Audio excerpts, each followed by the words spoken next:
Assalamualaikum warahmatullahi wabarakatuh. Salam sejahtera buat kita semua. Kami dari kelompok 2 ingin mempresentasikan hasil diskusi kami yang berjudul PT Kaltim Metanol Industri. Tapi sebelum itu, izinkan kami memperkenalkan diri dulu. Perkenalkan, nama saya Feby Joyce Farida S. Saya Stephen Randi Gutong. Saya Diva Julia Ramadhani. Baiklah, sekarang saya akan menjelaskan tentang profil singkat PT Kaltim Metanol Industri. PT Kaltim Metanol Industri ini adalah satu-satunya perusahaan produsen metanol skala besar di Indonesia yang berlokasi di kawasan Kaltim Industri Estate, Kota Bontang, Provinsi Kalimantan Timur. Perusahaan ini didirikan pada 25 Januari 1961 sebagai penanam modal dalam negeri dan kemudian berubah menjadi penanam modal asing pada 9 Desember 1997. Saat ini pemegang saham utamanya adalah Sojitz Corporation yang berasal dari Jepang melalui Niso Iwai Corporation sebesar 85%, PT Humus sebesar 10%, dan Bristol atau dan berasal dari Asia yaitu sebesar 5%. Selanjutnya, PT Kaltim Metanol Industri mulai beroperasi secara komersial pada tahun 1998 menggunakan teknologi sintesis metanol tekanan rendah dari Lurgi dengan bahan baku utama gas alam yang dipasok dari lapangan gas Badak, Bontang dengan kapasitas produksi sekitar 660.000 metrik ton per tahun. Kaltim Metanol Industri menjadi tulang punggung industri metanol nasional, menyediakan bahan baku penting untuk berbagai sektor seperti formaldehid, asam asetat, biodiesel, resin, dan pelarut kimia. Selanjutnya akan dijelaskan oleh teman saya. Adapun proses produksi yang digunakan pada PT Kaltim Metanol Industri adalah proses sintesis tekanan rendah atau low pressure metanol process. PT Kaltim Metanol Industri atau KMI memproduksi metanol dari gas alam menggunakan proses sintesis tekanan rendah. Berreagensi dari Lurgi atau berasal dari Jerman. Proses ini termasuk salah satu yang paling efisien di dunia karena menghasilkan metanol dengan tingkat kemurnian tinggi, lebih dari 99,85% dan konsumsi energi yang relatif rendah. Baik, di sini kami akan menjelaskan diagram alir dari Lurgi proses. Cekidot. Baik, di sini saya akan menjelaskan diagram alir Lurgi proses atau proses bertekanan rendah. Yang pertama, umpan masuk berupa gas alam dan uap air, di mana masuk ke dalam reforming atau reformer, di mana pada reformer itu terjadi reaksi antara gas dan uap air dengan katalis nikel pada suhu lebih kurang dari 850 derajat Celcius. Setelah itu masuk ke dalam waste heat recovery pada kolom CDE, di mana pada kolom C itu merupakan kolom heat exchanger, di mana memanfaatkan panas dari gas reformer untuk pemanasan berikutnya. Pada kolom D itu ada waste heat boiler, di mana untuk menghasilkan MP steam, di mana itu adalah medium pressure steam dari panas hasil reaksi. Setelah itu masuk ke dalam kolom E atau cooler atau kondensor awal, di mana di situ adalah menurunkan suhu gas sintesis sebelum masuk ke reaktor sintesis metanol. Selanjutnya masuk ke dalam pressure swing absorption atau PSA. Di sini terjadi pemisahan gas pengotor seperti CO2, CH4 sisa, air, dan lain-lainnya lagi. Selanjutnya masuk ke dalam reaktor sintesis metanol, di mana di sini adalah tempat reaksi pembentukan metanol. Selanjutnya masuk ke dalam pendinginan dan kondensasi, di mana terlihat pada diagram itu pada kolom G dan H, di mana di kondensor gas hasil reaktor didinginkan agar metanol mengembun menjadi cair. Selanjutnya masuk ke dalam pompa cairan pada kolom H, di mana itu mengalirkan campuran hasil kondensor, metanol, dan air ke tahap pemisahan. Selanjutnya masuk ke dalam kolom pemisahan dan pemurnian pada kolom I, J, dan K, di mana kolom I merupakan kolom pemisah awal yang menghilangkan air berlebih pada pengotor. Selanjutnya pada kolom J, di mana kolom rektifikasi atau rektifier, di mana ini memurnikan metanol dengan menghilangkan gas ringan.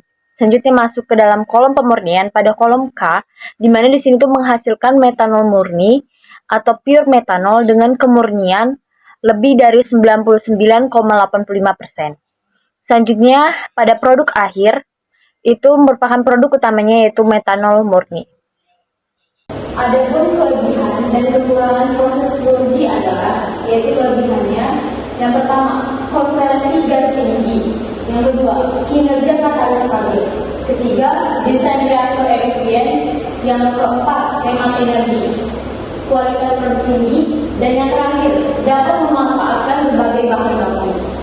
Kekurangannya adalah tekanan operasi tinggi, biaya energi awal tinggi, desain sistem kompleks, sensitif terhadap kandungan pemotor, dan biaya investasi awal yang tinggi. Selanjutnya akan dijelaskan oleh Sita. Baik, saya akan menjelaskan materi selanjutnya yaitu proses oksidasi parsial. Nah, di mana metanol dapat diproduksi melalui oksidasi parsial secara langsung dan metanol akan menjadi metanol. Nah, jika hidrokarbon yang lebih berat hadir seperti ini, contohnya ada etanol dan propana, akan direaksikan berlangsung secara lebih mudah karena hidrokarbon yang berat akan lebih mudah dioksidasi. Selektif metana menjadi metanol dengan oksigen molekuler yang bersifat eksotermik.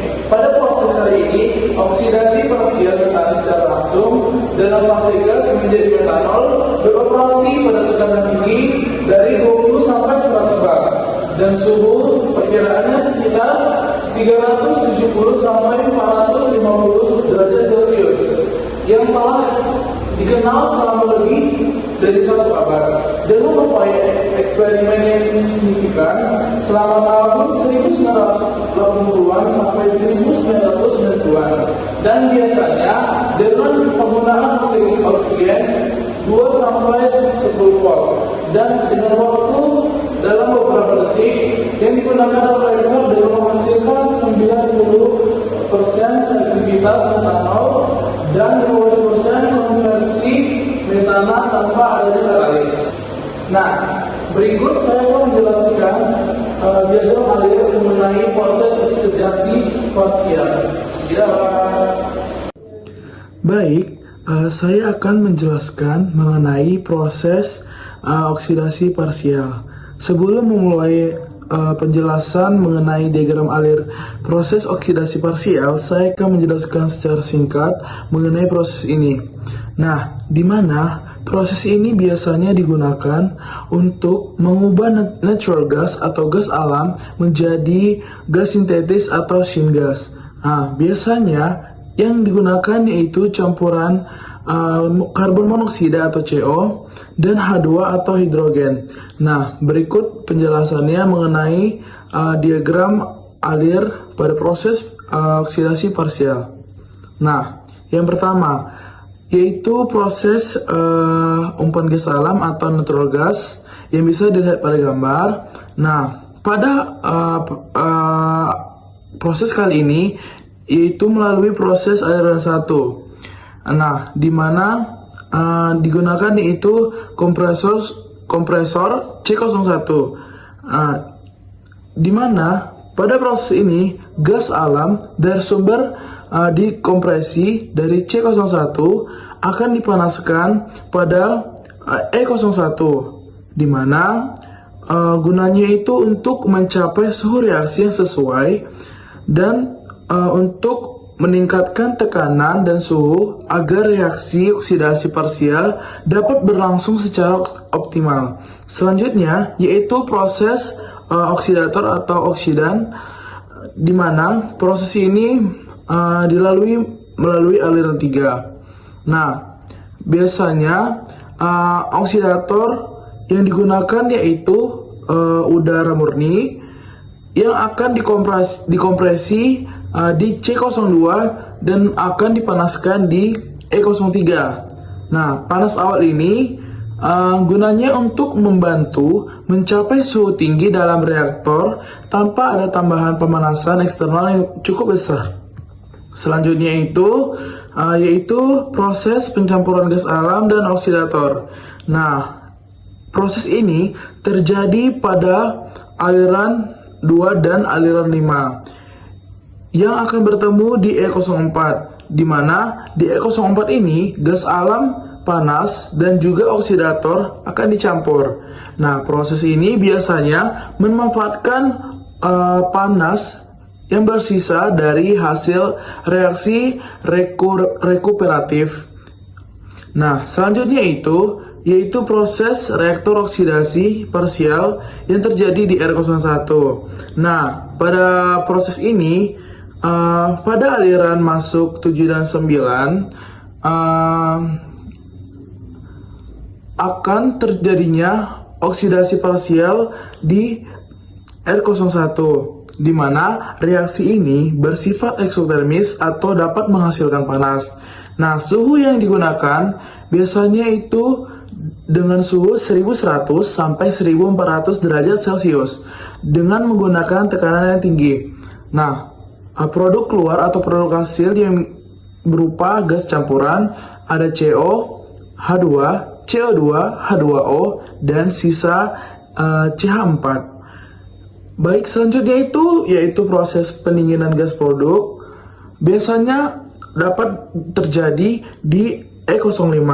Nah, di E05 ini gas hasil dari reaksi yang didinginkan sebelum masuk ke dalam proses unit pemisahan. Nah, panas yang dihasilkan bisa digunakan kembali untuk pra pemanasan. Baik, proses selanjutnya yaitu proses pengolahan gas sisa. Nah, di mana gas hasil ini akan di-purge atau diresirkulasi. Nah, yaitu sebagian gas akan dialirkan kembali pada aliran 15 seperti pada gambar untuk meningkatkan efisiensi konversi bahan bakar. Nah, selanjutnya sebagian kecil dibuang sebagai purge gas pada aliran 13 yang digunakan untuk mencegah akumulasi inert CO2 dan juga N2. Nah, sebelum dibuang, gas akan melewati kompresor C03 pada aliran 14 untuk menjaga tekanannya itu tetap stabil pada sistem. Nah, yang terakhir itu ada produk akhir atau produk hasil, di mana yang dihasilkan itu pada produk akhir. Yang pertama itu ada liquid produk pada aliran 11 yang berisi air kondensat dan sisa hidrokarbon cair. Nah, yang kedua itu ada purge gas pada aliran 13 tadi yang sudah saya jelaskan, yaitu dibuang atau dilakukan pemanfaatan kembali sebagai bahan bakar. Yang ketiga itu syngas, yaitu CO2 yang digunakan CO2 dan H2.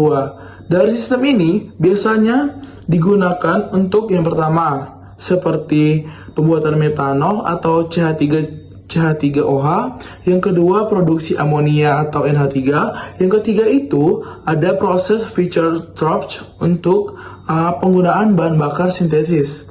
Nah, kesimpulan singkatnya yaitu proses oksidasi parsial ini adalah metode konversi gas alam menjadi gas sintesis dengan tahapan utama yaitu kompresi, pemanasan, pencampuran, reaksi oksidasi parsial, pendinginan, dan pemisahan.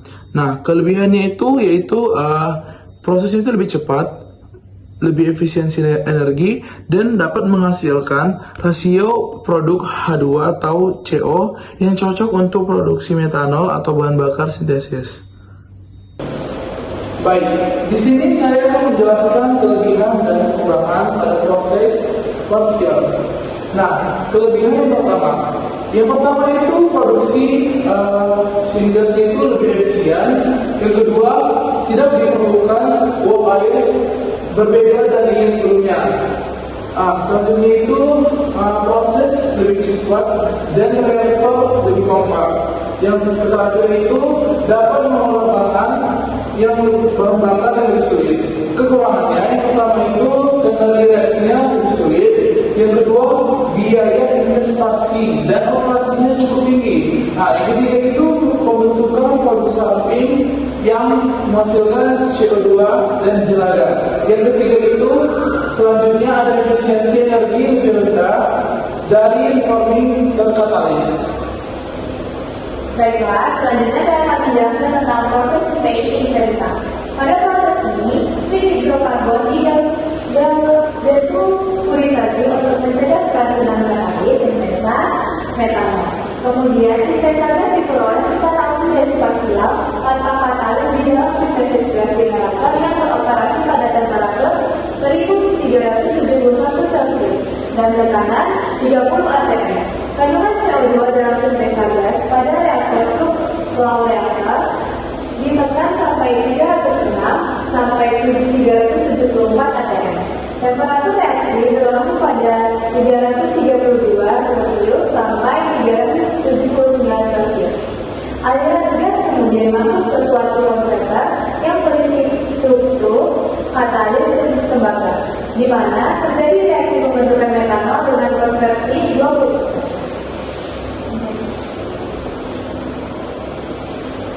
Selanjutnya, saya akan menjelaskan tentang diagram model proses pembuatan CPI metanol CPI Inventa. Baiklah, saya akan menjelaskan alur proses CPI Inventa. Pada proses ini, gas alam diumpankan ke natural gas kompresor untuk dikompresi. Tujuan dikompresi ini agar tekanan umpan sesuai dengan operasi reformer dan sintesis.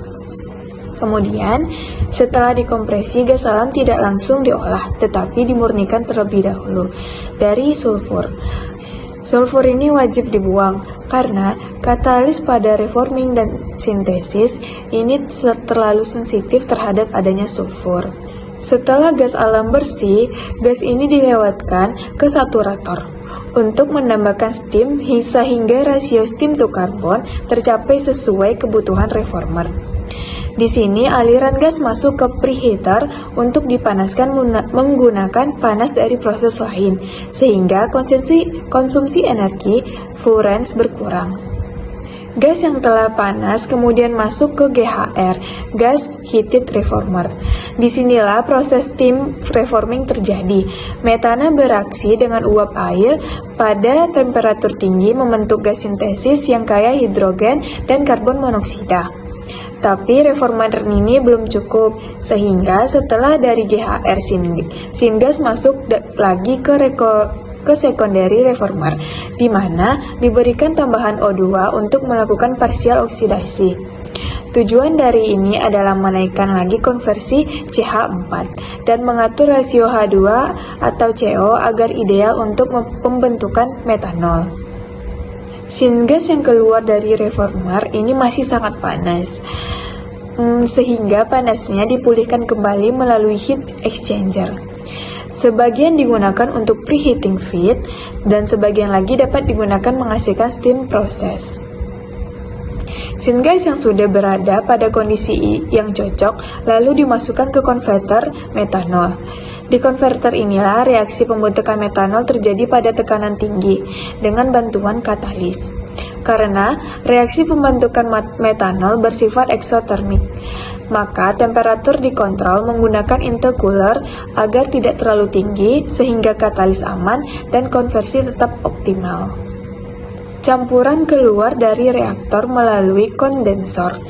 Di sini metanol dan air akan mengembun dan dikumpulkan sebagai crude metanol untuk dibawa menuju ke pemurnian lanjutan.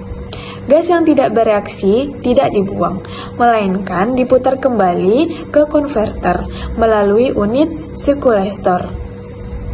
Pada bagian ini ada juga loop cooler untuk menurunkan temperatur recycle gas dan loop chop untuk menangkap cairan sisa sebelum gas kembali ke konverter.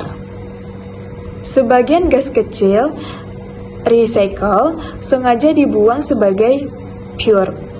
Ini dilakukan untuk mencegah akumulasi inert atau gas non-reaktif dalam loop yang jika lama dibiarkan bisa menurunkan efisiensi sintesis. Gas pur ini biasanya masih mengandung nilai kalor cukup besar, sehingga dapat dipakai kembali sebagai fuel. Aliran proses terus berjalan, sehingga konversi total menjadi tinggi karena sistem recycle.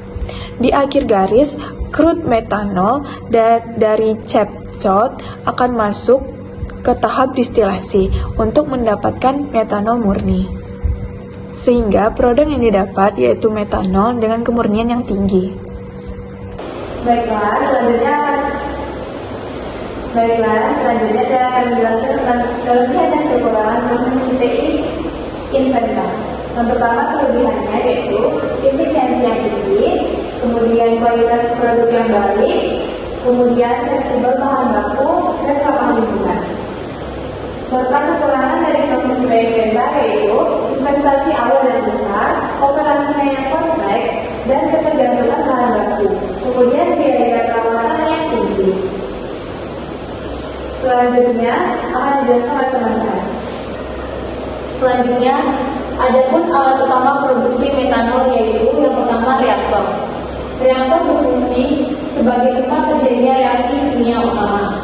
Yang kedua, mengubah bahan baku menjadi produk atau metanol. Yang ketiga, menjaga kondisi reaksi agar optimal.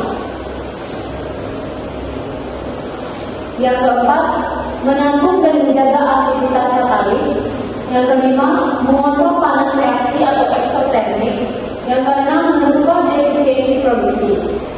Baik, saya akan menjelaskan penggunaan alat yang digunakan pada produksi metanol. Yang kedua itu yaitu kolom distilasi, di mana kolom distilasi ini berfungsi memisahkan metanol dari campuran hasil reaksi. Yang kedua itu memurnikan metanol sebagai produk utama. Nah, selanjutnya yaitu fungsinya itu yang ketiga itu menghilangkan air dari zat motor. Yang keempat itu dapat menghasilkan metanol sesuai dengan spesifikasi ataupun kemauan dari industri tersebut. Yang kelima itu dapat mengoptimalkan efisiensi pada prosesnya. Baiklah, selanjutnya yaitu kompresor. Fungsi dari kompresor Fungsi dari kompresor ini yaitu yang pertama menyalurkan gas ke reaktor dengan tekanan yang stabil. Kompresor menjaga aliran gas tetap stabil menuju reaktor sehingga rasio antara nitrogen, karbon monoksida, dan karbon dioksida selalu sesuai dengan kebutuhan proses. Selanjutnya yaitu meningkatkan efisiensi reaksi. Pada tekanan tinggi, molekul gas lebih rapat sehingga peluang tumbukan antara molekul meningkat. Hal ini membuat reaksi membentukkan metanol lebih cepat dan efisien di dalam reaktor. Selanjutnya yaitu heat exchanger atau alat penukar panas yang berfungsi sebagai mengatur suhu umpan sebelum masuk ke reaktor, kemudian menyingkirkan gas hasil reaksi dari reaktor, kemudian menghemat energi atau efisiensi thermal. Selanjutnya yaitu menjaga kestabilan proses reaksi. Baik, kesimpulan yang kami dapatkan dari hasil diskusi kami adalah PT Kaltim Metanol Industri atau KMI merupakan perusahaan penghasil metanol terbesar di Indonesia yang berlokasi di Bontang atau Kalimantan Timur. Proses produksinya menggunakan teknologi listrik di mana gas alam diubah menjadi gas sintetis yang kemudian direaksikan dalam reaktor bertekanan tinggi untuk menghasilkan metanol. Hasil reaksi tersebut kemudian dimurnikan melalui kolom distilasi hingga diperoleh metanol dengan kemurnian lebih dari 99%. Proses ini didukung oleh peralatan seperti kompresor dan heat exchanger yang berfungsi menjaga efisiensi energi serta kestabilan suhu dan tekanan. Serta secara keseluruhan, sistem produksi metanol di PT KMI tergolong efisien, ekonomis, dan ramah lingkungan karena mampu memanfaatkan kembali panas dan gas sisa dalam prosesnya. Sekian hasil dari presentasi kami. Jika ada kesalahan atau kekurangan, kami mohon maaf. Assalamualaikum warahmatullahi wabarakatuh. Dan salam sejahtera buat kita semua. Bye.